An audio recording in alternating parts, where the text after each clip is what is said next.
तर नमस्कार मित्रांनो, हे बघा मी कामानिमित्त जरा सातारला गेलतो. तर मग काम उरकलं आणि मग सातारा हायवे धरला आणि गाडी वांग वांग वांग वांग करत लोणंदच्या दिशेला वळायला सुरुवात केली. मी पप्पू भाऊला म्हणलं, गाडी लय वांग वांग करत पळवू नको, मागणं येऊन आपल्याला कोणतरी ठोकल बाबा. तो म्हणला, नाही नाही ठीक आहे, चाला तू दामाने, काहीच विषय नाही. आणि मग असंच वांग वांग वांग वांग करत पोहाय म्हणला, आले थोडं राहिले, आले थोडं राहिले, आले थोडं राहिले. ते म्हणता म्हणता आम्हाला लागला की हो बोगदा बोगदा खंबाटकीचा बोगदा. आणि खंबाटकीचा बोगदा चालू झाला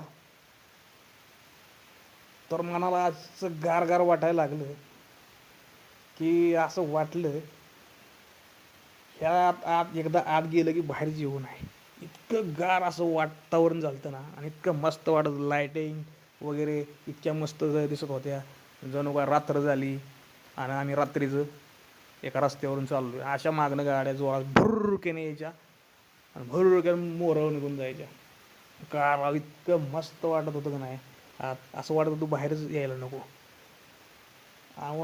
त्यातनंच मग पप्पू भावाला म्हणलं, आपलं गाडी हळूहळू घे, एका साईडला दाबून घे, नाहीतरी एखादा मागणे आपल्याला ठोकल बाबा.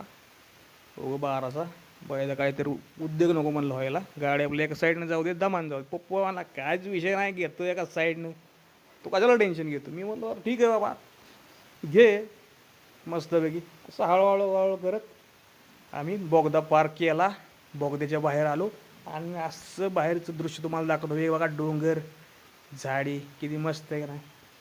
मग एक काम करा, लाईक करा, सबस्क्राईब करा आपल्या चॅनलला मित्राच्या. धन्यवाद मित्रांनो. आवडला का ब्लॉग तुम्हाला, सांगा, कळवा नक्की. धन्यवाद.